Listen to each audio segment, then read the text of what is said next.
dvorane na tej energetski konferenci. Pač to ni, je javni dogodek,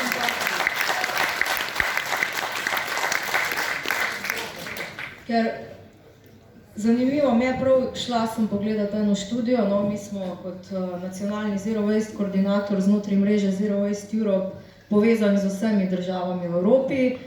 To gibanje je zraslo recimo prav iz odpora proti sežiganju odpadkov in sem se izpisala, kateri so najbolj pogosti argumenti, ki jih navajajo, ko grejo v gradnjo sežigalnice ali drugega objekta za sosežig.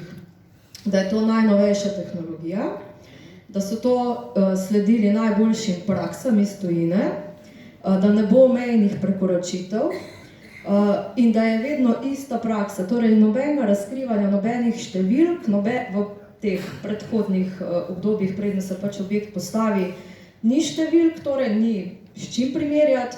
Na koncu se vedno izkaže, da so lastne meritve tukaj noter, merjenja so občasna in da se vedno v bistvu izkaže, da so bile vse začetne študije podcenjene. Tako da, mogoče je to namig, kjer argumente pač morate nasloviti, da mogoče pa se tukaj malo zaupanja vzpostavi.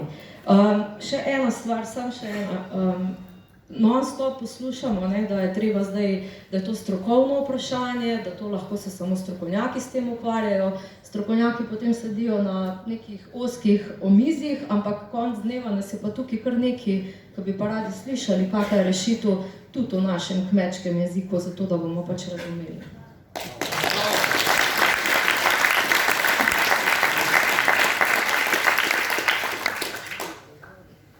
Izvolite. No, bilo je pravzaprav kar veliko tega povedanega, tako da je sploh ne bo kje bi začel, ampak kakorkoli. Mi smo že prej povedali, da smo dali eno študijo delati v Avstrijo, mi imamo neke številke, tako govorimo o tem, da ne bo prekoračitev, te številke so tam jasne. Ampak po drugi strani pa spet teka, v Sloveniji, če hočeš nek postopek, kakršenkoli postopek upravni izpeljati, predvsem pa presojo vplivov na okolje, potrebuješ nekoga, ki je iz tega okolja in ki ima neka pooblastila v slovenskem merilu. In to pomeni, mora to presojo narediti nekdo iz Slovenije. Dodatno bi rad rekel, recimo prej bilo omenjeno, naprimer, podjetje si samo zbere nekoga, ki meri, ali pa nekoga, ki dela presojo na okolje. Jaz smo reči, že Termoelektrarna Šoštanj je že sicer enih 8 let javni naročnik. In mi kot javni naročnik dajemo javna naročila. Znotraj javnih naročil se lahko vsak prijavi. Meni je zelo žal, če se ne, pa če se eni isti prijavljajo, saj lahko se smimo. Koliko ste jih zamenjali? Ampak javna naročila pomeni, da se lahko vsak prijavi. Mora pa imeti pooblastila in pa mora pa imeti neke akreditacije. Ne more se vsak laboratorij, ki tega nima. Ampak to na nek način vseeno govori o tem, da obstajajo te možnosti in če kdorkoli misli, da bi mogel se nekdo drug spodbuditi tega, pa naj to naredi. Vse tež ne bo tega zavrnil, verjemite mi, da ne. To je ena stvar. Druga,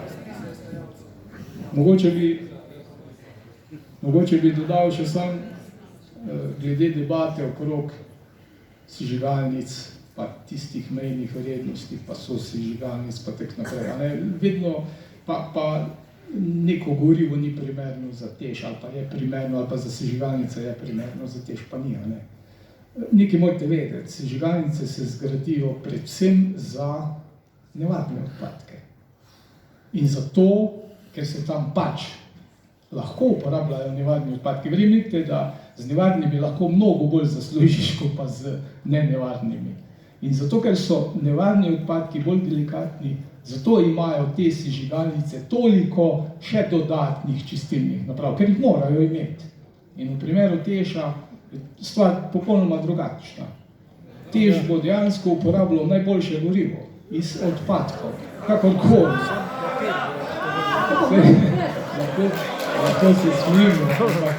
Lahko se smijemo, ampak odpadki so zelo različni. Eni so manj nevarni, drugi so bolj nevarni. To bi jaz rekel. V emisijah vi vedno govorite samo o zmanjšanju odpustov CO2-ja In dejstvo je, da je SRF sestavljen tudi iz biomase in da biomasa šteje med obnovljive vire, ki ima po zakonodaji 0% CO2 izpustov in to pomeni, da vsekakor ta sosežig bo v korist Teša. Ampak kaj je z vsemi ostalimi z ostalimi kovinami, z ostalimi snovmi, ki grejo v zrak, najprej posredno in potem v zemljo in vodo. Vi ne omenjate ničesar drugega. Prav tako recimo ste rekli, da boste dopustili do maksimalno 10% vrednosti SRF-a na mesto lignita, zato da se na odsevju kotla ne pojavi dodatna zaradi vsebnosti klora, ker klor je agresiven, klor povzroča rjavenje, je tudi zelo nevaren, povzroča v primeru nepopolnega izgorevanja tudi vsebuje, ne vem, dioksine, furane. To pomeni, da lahko ima negativen vpliv na odsevje kotla. Nikjer vas pa ne zanima, kakšen vpliv lahko ima na klor na človeka. Tega nikoli niste omenili.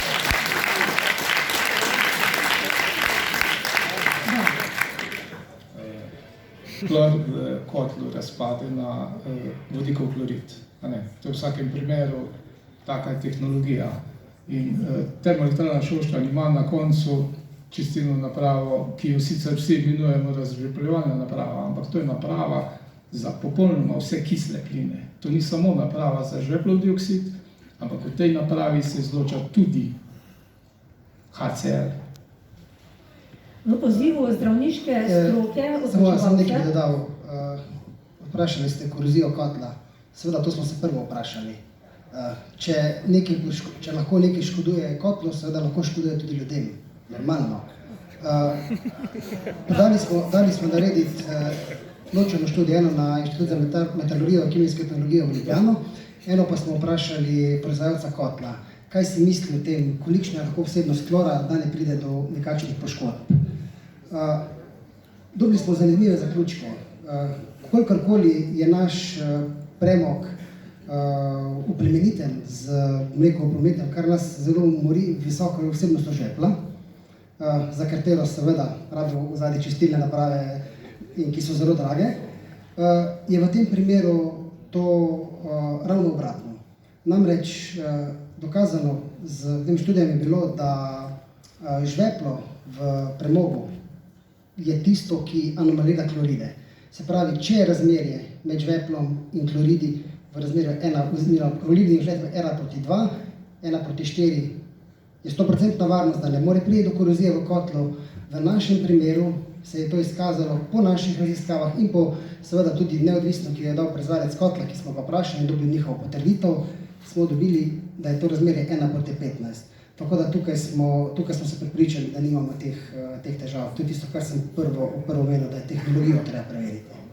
Ampak še enkrat, v teh emisijah, v pozivu zdravniške stroke odločevalcem zoper sosežig, je izpostavljeno dejstvo, da se pri sosežiganju in sežiganju odpadkov v ozračje sproščajo trdi delci PM10 in PM2,5, ultrafini delci, nanodelci, dušikovi oksidi, žveplov dioksid, klorovodikova in fluorovodikova kislina, dioksini, furani, policiklični aromatski ogljikovodiki, težke kovine in radioaktivni izotopi. Njihov učinki pa so sinergistični, kar pomeni, da se nalagajo na to, ker mi ne smemo pozabiti, da naše okolje je že degradirano in že kontaminirano, kar pomeni, da se bo to nemogoče samo seštelo, ampak lahko celo podvojilo. In nikjer ne omenjate, da prvič, mejne vrednosti vseh teh izpustov ne zagotavljajo zdravega prebivalstva lokalnemu prebivalstvu, ne zdravega okolja lokalnemu prebivalstvu in teh posledic na človeka, na zdravje prebivalcev nikjer ne omenjate. To je tisto, kar je mogoče nas kot prebivalcev najbolj zbodlo.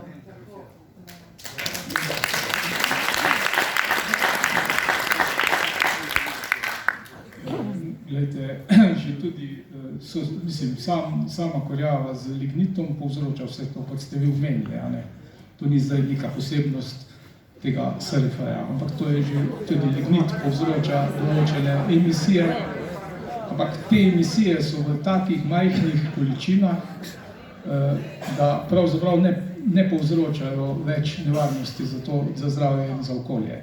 Mi smo, bom povedal primer, mi smo že v primeru, ko smo blok 6 načrtovali, mi smo pri bloku 6 uporabili modeliranje in pri modeliranju smo pogledali, kakšne bodo vrednosti na dimniku, ker načeloma mi vsi lahko govorimo, da so na dimniku velike vrednosti, ampak nas ne zanima dimnik, mi ne živimo tam. Z modeliranjem dejansko ugotoviš, kakšno bo stanje na površini, tam, kjer ljudje živijo. In takrat se je delalo modeliranje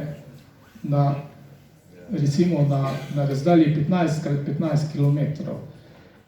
Vzeli so se vzorci 300x300 metrov, je bila ena celica in za vsako to celico se je izračunalo vsaka ura v enem letu, kakšna bo koncentracija. Ampak pri čem? Pri polnem obratovanju obeh blokov, bloka 5 in bloka 6. In šele takrat, samo to, da povem, in šele takrat, ko je to pokazalo, da v nobeni od teh celic, veste koliko jih je, 50x50, v nobeni od teh celic ne bojo prekoračitve. Šele takrat je lahko TEŠ šel naprej s projektom. In TEŠ je pri tem modeliranju, samo to bom še povedal, ko vsi govorijo, da imamo neke mejne vrednosti, pa druge mejne vrednosti. Ko je TEŠ ugotovil, da bo pri tem sistemu dveh sporedno polno obratujočih blokov, pri nekih vrednosti, ki so enake evropskim mejnim vrednostim, vseeno prišlo do nekaj prekoračitev, je TEŠ znižal vrednosti in za dušikove okside in za žveplove okside. Tako da, kar posplošno, da TEŠ pač ničesar noče, da želi vse poceni, se pač to ne da. Mi smo verjetno eni izmed redkih v Evropi, ki imamo dušikove okside znižane na 150. Takrat je bila mejna vrednost 200. Da imamo znižane žveplove diokside na 100, takrat je bila mejna vrednost tudi 200. In to je naredil TEŠ z temi ukrepi, ki jih je naredil. Tudi zdaj, v tem primeru bo TEŠ modeliral. Tudi v tem primeru bo ugotovil, kakšno bo stanje. Bi pa še vseeno eno stvar tule zelo rad poudaril, in to je sicer to, da modeliranje je bilo izvedeno pri polni obtežbi obeh blokov. Veste, koliko časa je to v enem letu? Realnega, zelo malo. TEŠ, kljub temu, da obratuje samo blok 6, dela s takšnimi mejnimi vrednostmi, kot bi lahko pri polnem obratovanju obeh blokov. Tako da TEŠ nekaj naredi za to, čeprav nekateri mislijo, da ne. Ali lahko trdite... Bi pa še mogoče nekaj povedal, kar pa bi vseeno želel. Omenjali ste trdne delce. Primer so trdni delci. TEŠ ima okrog po dolini in celo po hribih okrog, ima 8 merilnih postaj. Na vseh teh 8 merilnih postajah meri žveplov dioksid, na nekaterih meri še dušikove okside, na nekaterih pa prah. In ko govorimo o tem, da pač bo povzročal nek prah, kolikorkoli ga že zdaj povzroča, jaz trdim, da ga bomo tudi, ko bomo SRF zraven uporabljali, bo vse znotraj mejnih vrednosti. In ta dolina dokazano ima najnižje emisijske koncentracije prahu. Kakorkoli, mislim, škoda, da ne pogledamo, kdaj tudi te številka, ker so objavljeni na internetu. Zakaj ga nimajo? Zakaj nimajo čebelarji Ekocertifikat ne dobiš zaradi termoelektrarne Šoštanj, ampak zaradi teh gnojil in vsega tega, ki jih uporabljajo. Tule malo drugače. Dali besedo gospodu Ferjančiču, iz Direktorata za okolje na Ministrstvu za okolje in prostor. Sam gor. Tako je. Sploh lep pozdrav. Tone Kvasič je moj ime, MOP, seveda. Jaz sem slab govornik, to upam, da čujete. Zdaj se mi je, da moram vseeno povedati preko mikrofona par stavkov na temo emisij. Vse snovi, ki so jih gospodi zdravniki in zdravnice izpostavili kot problem, so snovi, ki so nadzorovane v rednem monitoringu na Termoelektrarni Šoštanj. Vse te snovi so tudi del teh znanih, famoznih baz zaključkov. To so dokumenti, ki nastajajo v Evropskem centru za raziskave. Evropska skupnost je skupnost narodov, ki je v tem momentu najbolj razvita skupnost na celi zemlji. In tole, kar tam nastaja, je vrhunska tehnologija, ki je na voljo. In na tem biroju je predstavnik nevladnih organizacij, ki tam sodeluje, tudi gospod Kristjan Scheiber, EEB, European Environmental Bureau, če se ne motim, izpostavil, oziroma dal je ogledalo Evropski komisiji in državam članicam, češ, zakaj niso emisije nižje, kot so bili te, ki so zdaj sprejete, saj vendar obstaja v Evropi tovarna, ki ime TEŠ, ki ima zelo nizke emisije. Najnižje od vseh, ki so tam. No, pa si zaslužil 2000 evrov. In to je nekaj, kar je spravi. EEB je naredil monitoring kot TEŠa, EEB ga je razsekljal na koščke in EEB je potem komisiji dal špego, rekel, gledajte, komisija, možno delati z manjšimi emisijami, kot delajo v Sloveniji. Komisija je rekla, ja, tale TEŠ je nova naprava, v Evropi imamo 300 plus takih tovarn in tega ne zmorejo vse. In prav je, da se zavedate, da imate tukaj v Rušnju dejansko top noč napravo. Hvala lepa. Ja, bravo. To bo kar 5 ur. Da smo v Šaleškem letnem gibanju prav pozdravili TEŠ 6, ki ga zdaj imamo, vendar nam je zelo žal, da velikokrat ne obratuje zaradi remontov ali različnih drugih zaustavitev in da namesto tega deluje TEŠ 5, ki pa povzroča bistveno večje in škodljive emisije, kot bi jih TEŠ 6. Sicer pa še v Šaleškem gibanju, kakorkoli, da zaključimo nekako ta krog, trdimo, da presoja vplivov na okolje ne more predvideti posledic, ki bodo vidne šele čez 15-20 let, ki se bodo odrazile na naših otrocih in zanamcih. In drugo, da dovoljene vrednosti ne zagotavljajo zdravega okolja. Torej gremo zdaj naprej. Pomembno je, da imamo te vplive, te presoje o vplivih, zato ker na podlagi tega sledijo številni drugi dokumenti, postopki pridobivanja okoljevarstvenega soglasja, okoljevarstvenega dovoljenja in tako naprej. Gospa Snameršek, mogoče nam lahko vi povete, kakšne so izkušnje s strokovnimi službami na državnem nivoju, kateri poslanstvo je pač tudi skrbeti za zdravo okolje. Pozdravljeni. Najprej, prav danes smo priča to enemu tak že zelo standardnemu dogodku, ko se začne z veliko promocijo, kako super so projekti in da dejansko bojo to neškodljivi, najboljši, z najboljšimi standardi, vse bo naj. Dejansko pa je zadeva taka, da ponavadi tudi, ko v teh študijah govorijo, vsako stvar, ko zatrdijo, zahtevajte dokaze, zahtevajte študije. V teh študijih boste videli, boste prišli neverjetno težko. Imamo zelo veliko, mislim že tako v vseh primerih, jaz enega primera v Sloveniji nisem dala skozi, ker bi prišli enostavno do teh študij, do teh raziskav, brez kakršnih koli tožb. In tudi to, ko se tako promovira, da so jim Avstrijci naredili, vam jaz povem zgodbo, kakva je bila na Muri.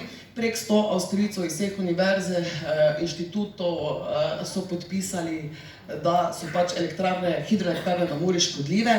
Pa so energetiki zrihtali Avstrijca iz Energie Steiermark, ki je prav za ekologijo in ki obvlada in načrtuje te hidroelektrarne ves čas. In enako je bilo pri HE Mokrice, kjer so v bistvu tudi od enega hrvaškega ihtiologa v penziji tudi si potem zrihtali študijo, ki je bila pač smešna. In to je v bistvu klasika.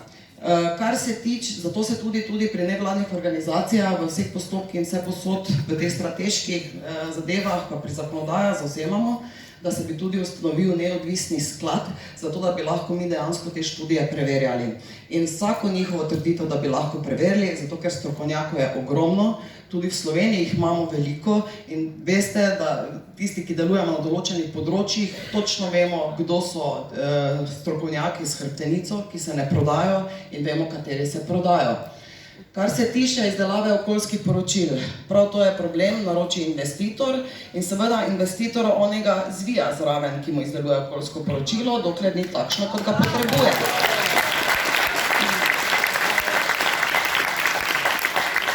No, in tudi tak primer imamo v Sloveniji. En konkretni bom povedala, na HI Mokrice, Inštitut Lutra je izdelalo okoljsko presojo, vpliv je bil ocenjen z D, seveda so na hitro zamenjali izdelovalca poročila, ki je v bistvu bil brez referenc, seveda so ga dobro zreklamirali in dejansko danes bijemo bitko za vso stroko proti točno tistim določenim osebkom, ki jih pač vsi poznamo in vemo, kje zadeve stojijo. Tako da dejansko pripravljeni bodite na to, da bo ekipa, ki bo hotela speljati projekt, močno sodelovala z ministrstvi, imeli bojo sestanke z zaprtimi vrati, na kateri vi ne boste imeli vstopa. Naredili bojo vse, da ne boste prejeli nobenih dokazov. Tudi zapisniki ponavadi se ne pišejo, ali pa so zapisniki taki, da je pač to smešno vse skupaj. Dejansko v bistvu, jaz ne poznam primera, pa sem kar nekaj v Sloveniji dala, kjer bi pošteno zadeve tekle. In dejansko, da še to, ko se je še omenjalo, to glede teh emisij in te zadeve, vse je v mejni vrednosti. Treba ocenjevati neposredni vpliv, daljinski, kumulativni in sinergijski.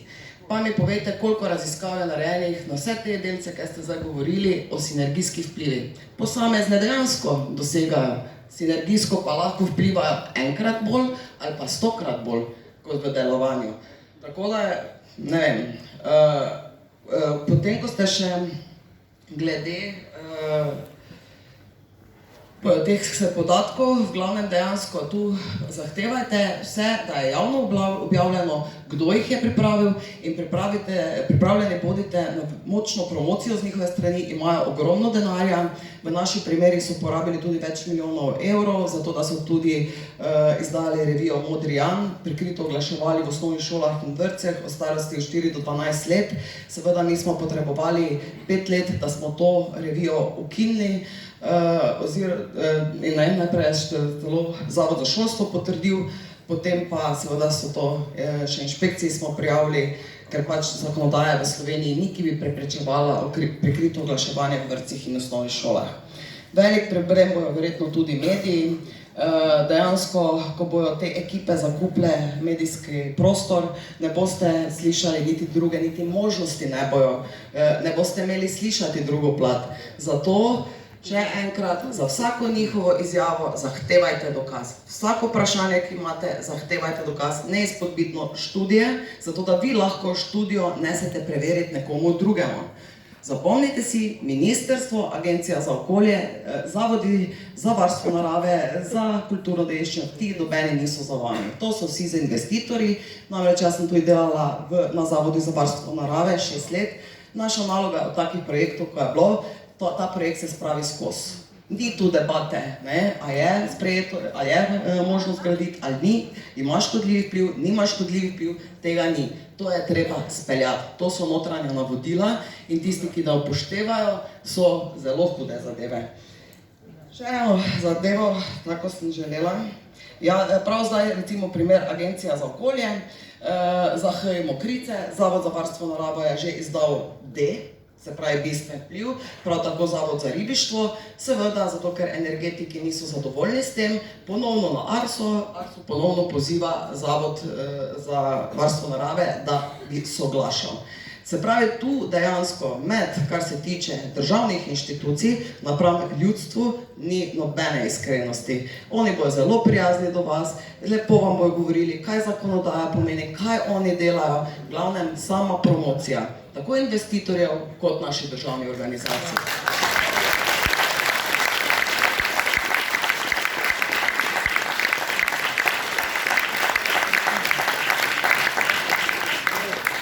Potem naprej, pridemo do okoljskih dovoljenj, okoljskih soglasij.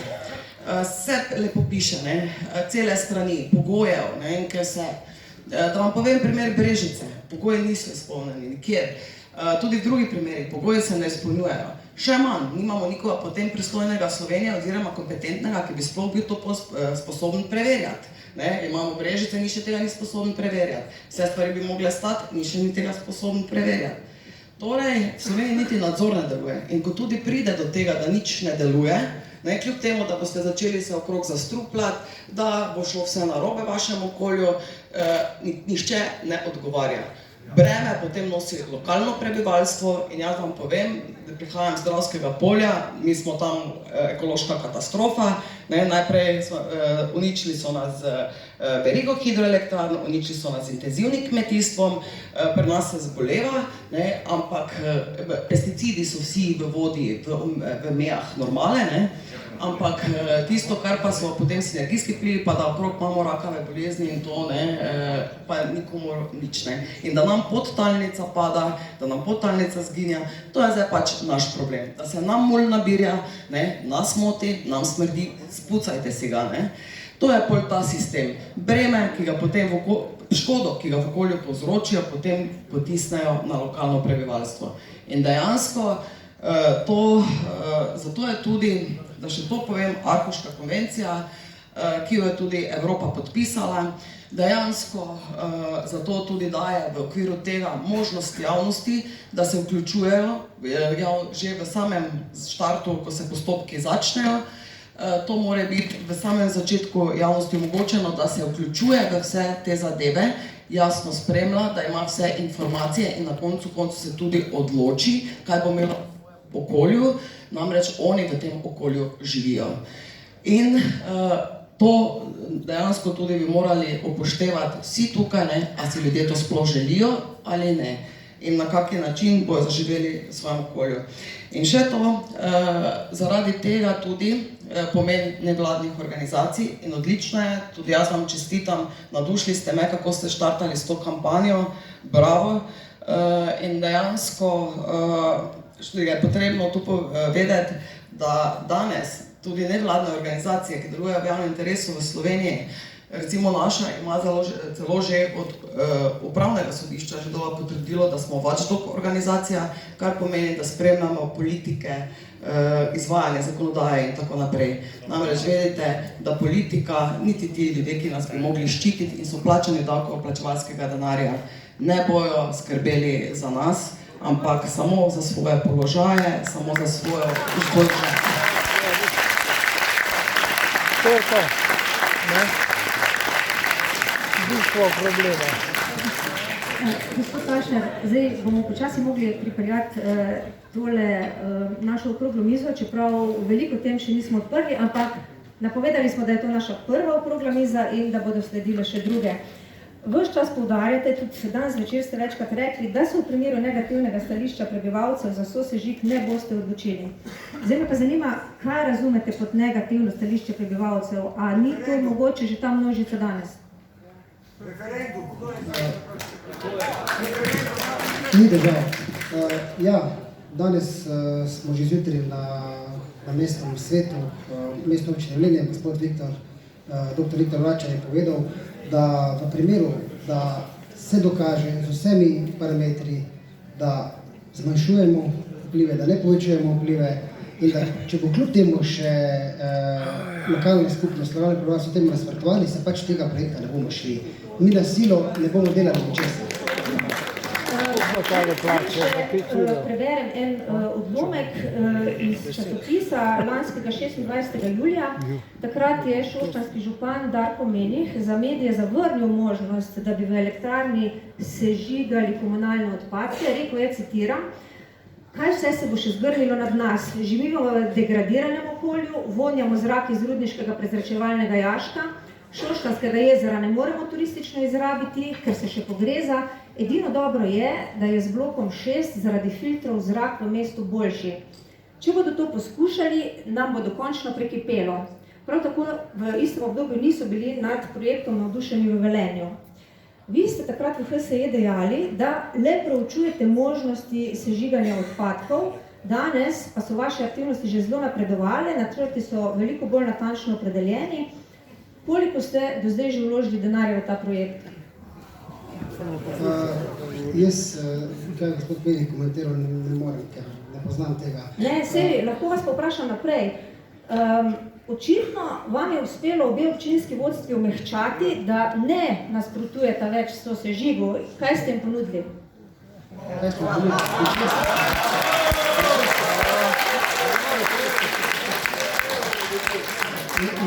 Ničesar nismo ponudili, ker jaz še vedno pravim, da Termoelektrarna Šoštanj ni na prodaj. Večkrat sem bil